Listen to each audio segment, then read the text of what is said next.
السلام علیکم پائن اجمل جامی آفیشیل میں آپ کو خوش آمدید کہتے ہیں۔ آج جمعرات ہے 4 دسمبر 2025 جب الصبح یہ خاک سر آپ سے مخاطب، اور یہ ہمارا یوٹیوب چینل ہے اجمل جامی آفیشیل۔ مہربانی محبت کا اظہار فرمانا ہو تو آپ اس چینل کو سبسکرائب بھی کر سکتے ہیں اور ٹیلی والا بٹن بھی دبا سکتے ہیں۔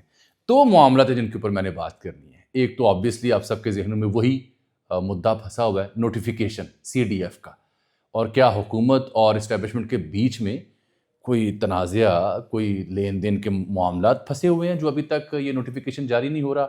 اس سلسلے میں رانا ثناءاللہ نے بڑا اہم بیان دیا کل رات کہ ابھی مزید وقت درکار ہے۔ اس سے مراد ہے کیا؟ اور پھر حسن ایوب صاحب جو اسٹیبلشمنٹ کے حوالے سے بڑی پکی خبریں دیتے ہیں، انہوں نے ایک بڑا دلچسپ اور معنی خیز ٹویٹ کیا ہے جس میں میرے خیال ہے خبریت ہی خبریت ہے۔ اور پھر ابصار عالم صاحب کا معاملہ تو میں آپ کو رات گئے ولاگ میں بیان کر چکا ہوں، ہماری اپنی رائے اس پہ کیا بن رہی ہے وہ بھی آپ تک رکھوں گا۔ فیصل واڈا صاحب نے ایک بڑا خطرناک اعلان کیا ہے کہ کل سے آنے والا جو ہفتہ ہے اس میں سب کو پتہ چل جائے گا کہ کیا ہونے جا رہا ہے۔ ایک بات تو طے کر لیں، آل از ناٹ ویل۔ تو پھر ہوگا کیا، یہ سننے کے لیے میرے ساتھ رہیں، لیکن اس سے پہلے میں چاہ رہا ہوں کہ اس روایتی موضوع سے ہٹ کے آج صبح سویرے آپ کو کوئی اچھی خبر، کوئی دلچسپ خبر بھی دی جائے۔ پتنگ بازی کی مشروط اجازت مل گئی ہے پنجاب میں۔ 25 سال بعد بو کٹا کی آوازیں آپ کو شاید سننے کو ملیں لاہور میں، پنجاب میں، گرد و نواح میں۔ تاریخ بڑی دلچسپ ہے، آسمان رنگوں سے بھر جاتا تھا، رنگ برنگی پتنگیں اڑا کرتی تھیں، چھتیں بک ہو جاتی تھیں، ہوٹلز بک ہو جاتے تھے، بیرون ملک سے مہمان آتے تھے، اور ایک بڑا خوبصورت کلچر، فیسٹیوٹی اور ایک ماحول بن جاتا تھا بسنت کی آمد کے ساتھ ہی۔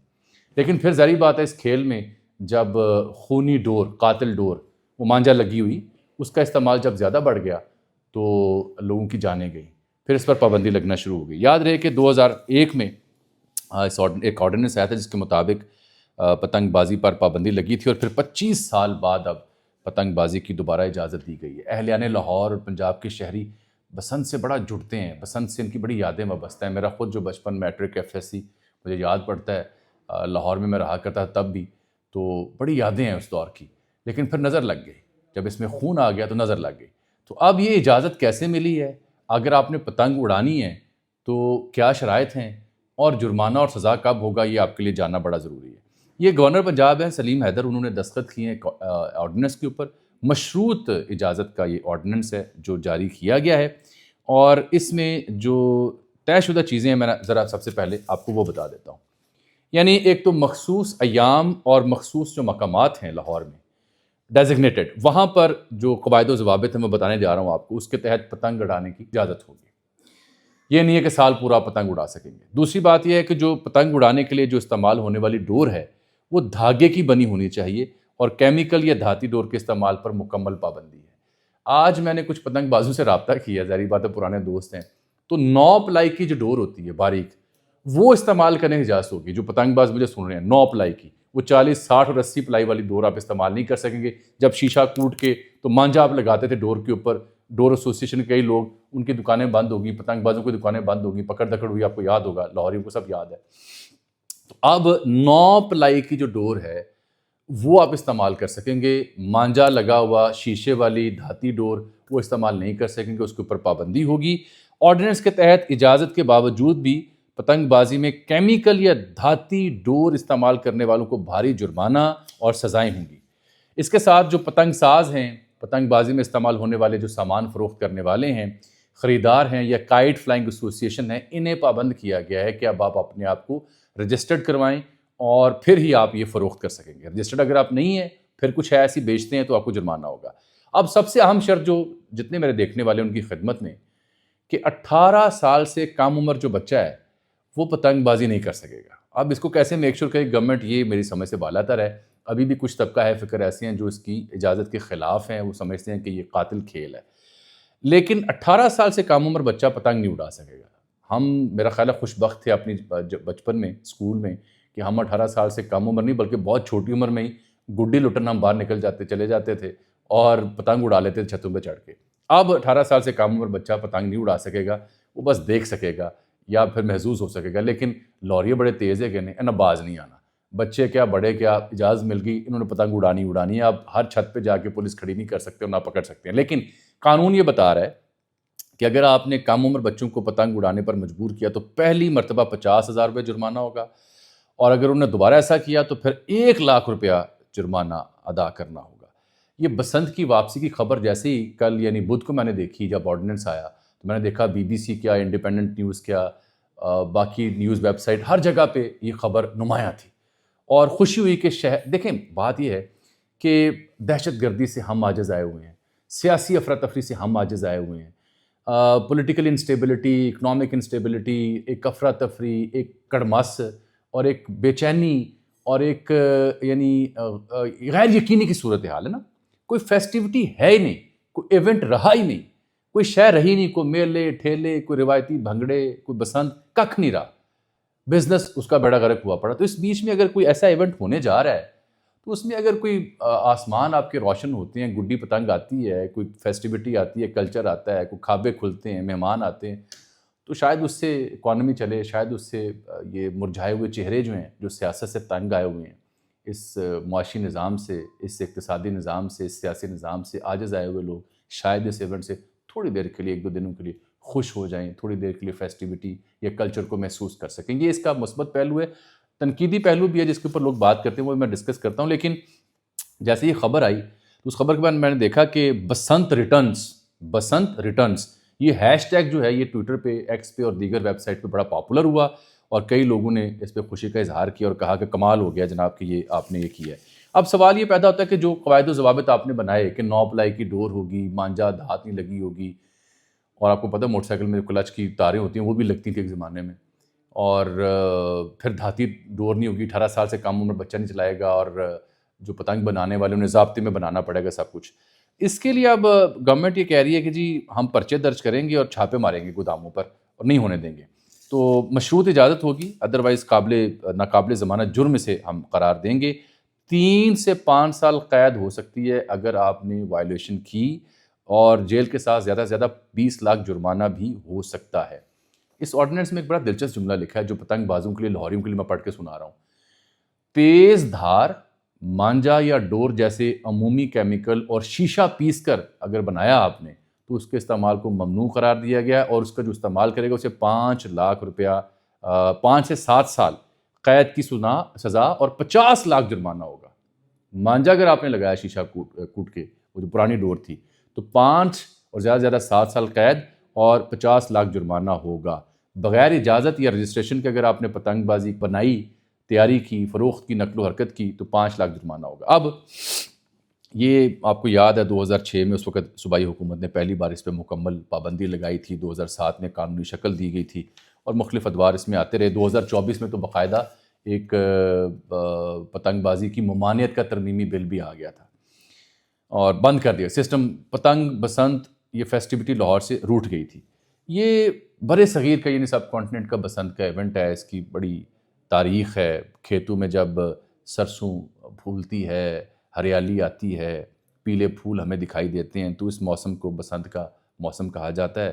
موسم بہار، موسم سرما سے جب آپ موسم بہار میں جاتے ہیں، آپ سمجھیں جنوری اور فروری تقریباً ہوتا ہے جب بسنت بنائی جاتی تھی، اور اس کا سواگت کرنے کے لیے پنجابی کیلنڈر کا جو مہینہ ہے جسے ہم ماگھ کہتے ہیں، مگر، اس کی 5 تاریخ کو ایک جشن کا اہتمام کیا جاتا تھا جسے بسنت کہا جاتا تھا، بسنت پنچمی۔ تو یہ چونکہ اس علاقے کا تھا، سب کانٹیننٹ کا، تو یہ موسمی اور ثقافتی تہوار بن گیا مذہب سے ہٹ کے، اور صدیوں سے یہ اپنے طریقے سے منایا جا رہا تھا۔ بالخصوص 19ویں صدی میں جو مہاراجہ رنجیت سنگھ تھا، اس کے زمانے میں اس ایونٹ کو بڑی بھرپور پذیرائی ملی۔ امرتسر ہو، قصور ہو، لاہور ہو، یہاں بسنت بالخصوص زور و شور سے منائی جاتی تھی، پتنگ بازی ہوتی تھی، مہاراجہ خود جو ہے وہ پتنگ بازی کرتے اور عوامی میلوں میں خود وہ شامل ہوتے تھے۔ سیالکوٹ، گجرانوالا اور پھر بالخصوص جو دوسرا پنجاب ہے انڈین، وہاں گرداسپور میں بڑے بڑے میلے لگا کرتے تھے ایک زمانے میں۔ جب یہ پنجاب کی حکومت انگریزوں نے چھین لی تو یہ ساری چیزیں تھوڑی سی مان پڑ گئیں، لیکن جو بسنت کا تہوار تھا وہ بہرحال پھر بھی جاری رہا، اور قیام پاکستان کے بعد بھی بسنت کے جو رنگ تھے علاقائی وہ ہمیں دیکھنے کو ملے۔ انٹرنیشنلی یہ ایونٹ چلا گیا، اور مجھے یاد پڑتا ہے میں نے کچھ تاریخی آرکائیوز میں دیکھا ہے کہ جو کیلنڈر بنا ہوا تھا پاکستان کا شروع میں، اس میں بسنت کا ایونٹ اور چھٹی بھی لکھی ہوتی تھی اس کے آگے۔ تو یہ اس کی ایک تاریخ تھی جو میں نے کہا آپ کے سلسلے میں عرض کر دوں۔ ویسے تو پتنگ بازی کا جو آغاز ہے وہ جاپان سے ہوتا ہے، لیکن میں نے برصغیر کی ہسٹری آپ کو بتائی، اور موچی گیٹ لاہور کا، رنگ محل، پارٹی گیٹ، ٹکسالی، منٹو پارک، موجودہ جو اقبال پارک ہے، بادشاہی مسجد، لاہور قلعہ اور دیگر، وہاں یہ بڑا بھرپور اس کے رنگ ہوتے تھے. تو دوبارہ لاہوریے تیاری پکڑیں، امید ہے کہ رنگ آئیں گے، پتنگ اڑے گی، لیکن دھاتی ڈور کے علاوہ، اور کچھ فیسٹیوٹی آئی، کچھ چہرے کھلیں گے، کوئی اچھی شے سننے کو دیکھنے کو ملے گی. اس کے ناقدین کہتے ہیں جی قاتل ڈور ہے تو گلے پہ پھر جاتی ہے، تو بھائی اس کا علاج ہے، اس دن آپ یہ پابندی کریں کہ قاتل ڈور نہ استعمال ہو، ڈبل سواری پر پابندی لگائیں، وہ سامنے ڈنڈا لگاتے تھے وہ کر لیں، اللہ اللہ خیر صلاح کچھ آنے دیں اس ملک میں. ٹھیک ہو گیا. اب وہ دوسری خبر جو میں نے روکی ہوئی ہے، رات گئے، اس کا جائزہ تو ہم نے لے لیا نا کہ یہ جو نوٹیفیکیشن والی کہانی ہے یہ تھوڑی باریک واردات ہو چکی ہے. اور آسمہ شیرازی صاحبہ کے پروگرام میں رانا ثناء اللہ صاحب نے ایک بڑی سٹیٹمنٹ دی. انہوں نے کہا کہ اس نوٹیفیکیشن میں مزید وقت درکار ہے. یہ آپ جملہ نوٹ کر لیں. اب میرا تمام حکومتی ترجمانوں اور وزراء اور ان کی خدمت میں ایک ہی سوال ہے کہ حضور نوٹیفیکیشن کے اوپر افواہ میں نے اور آپ نے پیدا کی ہے یا آپ کی تاخیر نے پیدا کی ہے؟ آپ کی تردیدوں نے افواہ پیدا کی ہے یا میرے وی لاگ نے یا کسی اور کے وی لاگ نے یا ابصار عالم صاحب نے پیدا کی ہے؟ بھائی صاحب آپ نے تاخیر کی، آپ کا کوئی مسئلہ ہے جس کو میں اپنے وی لاگز میں ایک لفظ میں بیان کیا کرتا ہوں، نوک پلک. تو جو بھی نوک پلک ہے، لین دین ہے، وہ آپ کا مسئلہ ہے. اس کی وجہ سے تاخیر ہوئی ہے، آپ کو تردید کرنی پڑ رہی ہے. میاں صاحب سامنے آتے ہیں، ابصار صاحب کا وی لاگ آتا ہے، منیب فاروق صاحب آتے ہیں، حسن ایوب صاحب آتے ہیں، باہر بیٹھے شہزاد اکبر صاحب ایک نئی راگ ہمیں سناتے ہیں. تو پھر رنگ برنگی موسیقی تو تب آتی ہے جب آپ تاخیر کرتے ہیں اور پھر تردیدیں کرتے ہیں. آپ ذمہ دار ہیں، کوئی اور ذمہ دار نہیں ہے. حساس ترین موضوع ہے، آپ نے اسے تھڑوں کا موضوع بنا دیا ہوا ہے. تو یہ آپ کو سوچنے کا مقام ہے، میرے اور آپ کا نہیں ہے. لوگ البتہ پریشان ہیں کہ کیا بنا بھائی، کیا دراڑ آ گئی ہے سیٹ اپ میں، کیا یہ سسٹم لپیٹا جائے گا، کیا ڈنڈا چلے گا ان کے خلاف. لوگ یہ سوچ رہے ہیں، پوچھ رہے ہیں. لیکن یہ میں نے کہا رانا صاحب نے سٹیٹمنٹ دی آسمہ شیرازی صاحبہ کے پروگرام میں، اور فیصل واٹا صاحب نے بہت بڑا دھڑلے دار بیان دیا کہ کل سے اگلے ہفتے تک سب کو پتہ چل جائے گا کیا ہونے والا ہے. وہ تو وارن کر رہے ہیں کہ بندوبست مکمل ہے، سب کو ٹھیک کر دیا جائے گا، نوٹیفیکیشن حلق سے نکال لیں گے آپ کا. اس طرح کی باتیں انہوں نے کل کی تھی، میں نے وی لاگ میں ڈسکس کیا. لیکن خبر جو ہے نا وہ حسن ایوب صاحب کے ایک ٹویٹ میں ہے. وہ آپ نے غور سے ٹویٹ سننا ہے. حسن ایوب صاحب راوی، جن کا راوی چین لکھتا ہے، عموماً جو اسٹیبلشمنٹ یا مقتدرہ کے حوالے سے خبر ہوتی ہے ان کے پاس ہوتی ہے، بیان کرتے ہیں وہ. حسن ایوب صاحب نے کل جب میں نے شام وی لاگ کیا تو انہوں نے کہا کہ جوائنٹ فورسز گارڈ میں سلامی پریڈ کی جامع ریہرسل ہو چکی ہے GHQ میں، خصوصی تقریب کل یا پرسوں کر دی جائے گی. یہ انہوں نے کل شام ٹویٹ کیا. لیکن کل رات ایک ٹویٹ کیا جو بڑا معنی خیز ہے، اس کو آپ رانا ثناء اللہ صاحب کے بیان کے ساتھ جوڑ کے پڑھ لیں اور صورتحال کو سمجھ لیں. وہ کیا ٹویٹ ہے سنیں. وہ کہتے ہیں ذرائع کے مطابق چیف ڈیفنس فورس سے متعلق زیر گردش قیاس آرائیاں بے بنیاد ہیں. جاری نوٹیفیکیشن کسی تقرری کا نہیں بلکہ CDF ہیڈ کوارٹر کے قیام کا اعلان ہے، جو سابقہ joint chief of staff committee headquarter کی جگہ ایک واضح اختیارات اور دائرہ کار رکھنے والا ادارہ جاتی ڈھانچہ ہوگا. اس کی فعالی کے لیے، اب یہ جملے آپ نے غور سے سننے ہیں، اس کی فعالی کے لیے TORs اور انتظامی طریقہ کار کی منظوری ایک تکنیکی اور مرحلہ وار عمل ہے جسے مکمل مشاورت اور پارلیمانی رہنمائی کے تحت آگے بڑھایا جا رہا ہے. یعنی جو TORs ہیں، میرے ترجمے میں نوک پلک، ان کے ترجمے میں TORs جو ہیں ان کے اوپر مکمل مشاورت اور باہمی پارلیمانی رہنمائی کے تحت آگے بڑھایا جا رہا ہے. مسلح افواج فوری دباؤ یا سوشل میڈیا پر بیانیوں پر فیصلے نہیں کرتی، اصل عمل آئین اور ادارہ جاتی ہے. حسن صاحب نے تصدیق کر دی کہ TORs اور انتظامی طریقہ کار کی منظوری ایک تکنیکی اور مرحلہ والا عمل ہے. یہ انہوں نے تصدیق کر دی. مشاورت جاری ہے، یہ بھی تصدیق کر دی. پارلیمانی رہنمائی کے تحت آگے بڑھا ہے، یہ بھی تصدیق کر دی. حکومت کے حوالے سے جو خبریں تھیں وہ یہی تھیں کہ وہ کہہ رہے تھے کہ سب کچھ تو دے دیا مہاراج، ساڈے پلے بھی کچھ رہن دیو کہ ہم بھی کچھ اپوائنٹمنٹ کر سکیں، ہماری مشاورت سے بھی ہو سکے. آپ پہ اطلاق نہیں کرتے، آنے والوں پہ کر لیں گے. تو یہ جو ابصار صاحب کی خبر تھی وہ تو اب درست ہوتی دکھائی دے رہی ہے مجھے. تارڑ صاحب نے اس کی تردید کی تھی کہ نہیں جی آپ غلط بیانی کر رہے ہیں. اس کے اوپر پھر ان کا مکالمہ بھی چلا تارڑ صاحب کا اور ابصار عالم صاحب کا. تو ابصار عالم صاحب نے ایک اور ٹویٹ کر دیا. انہوں نے کہا ڈیئر عطا، سنت رسول رکھنے کا مطلب ہے کہ آپ سے جھوٹ کی توقع نہیں ہونی چاہیے، لیکن نہ صرف آپ بلکہ آپ کے پیڈ اکاؤنٹ جھوٹ بول کر کیا مجھے دبا لیں گے؟ سورہ ال عمران کی آیت ہے، لعنت اللہ القاذبین. کیا فرق ہے آپ اور PTI کے جھوٹ پھیلانے والے ٹرولز میں؟ ابصار صاحب نے تو تارڑ صاحب اور ان کے ہمنوا اور جو PTI کے لوگ اس معاملے کو ہائپ دے رہے ہیں ان دونوں کو اکٹھا کر دیا. بہرکیف کہانی بڑی سادہ سی ہے کہ سیاسی جو سیٹ اپ ہے اس نے کوئی اپنی سپیس لینے کی کوشش کی ہے، اور ان کو 27ویں ترمیم کرنے کے بعد احساس ہوا کہ سب کچھ کھو بیٹھے ہیں، اور پھر اس بیچ میں 28ویں ترمیم کا نیا جو بگل ہے ایک ڈنڈے کی صورت میں وہ بھی آتا دکھائی دیا، تو ان کے پاس یہ آخری آپشن تھا کہ یہاں تکیہ کر کے کچھ لے دے کر کے کچھ اپنا وجود بحال کر لیں۔ ہاں ایک بات بڑی اہم ہے، وہ یہ کہ جو حکومت کھڑی ہی اسٹیبلشمنٹ کی بنیاد پہ ہے، ان کی وجہ سے ہے، وہ حکومت کیا اس اسٹیبلشمنٹ یا اس قیادت کے ساتھ پھڈا کرنا اور کوئی انقلاب برپا کرنا افورڈ کر سکتی ہے؟ یہ سوال آ رہا ہے نا ذہن میں۔ کئی لیگی حلقے سمجھتے ہیں ہاں جی میاں صاحب جاگ گئے، انقلاب آنے لگا۔ نہیں پائے، سوری، یہ حکومت کوئی انقلاب برپا نہیں کر سکتی، یہ حکومت کوئی اسٹینڈ نہیں لے سکتی، یہ لے دے کر کے معاملہ فہمی کر کے آگے چلنا چاہے گی، اپنا وجود منوانا چاہے گی، that's it, nothing more nothing less. ہاں ترمیم یہ نوٹیفیکیشن آ گیا، پھر آگے دیکھیں کیا ہوتا ہے جب نئے صوبوں کی بحث، بلدیاتی نظام، NFC ایوارڈ اور 28ویں ترمیم کا آئے گا نا سلسلہ، پھر دیکھیں کیا ہوتا ہے۔ تو یہ میں ایک تھیسس سے اگری کرتا ہوں کہ نوٹیفیکیشن آنے دیں، اگلا منظرنامہ پھر اس کے بعد طے کریں گے۔ اللہ حافظ۔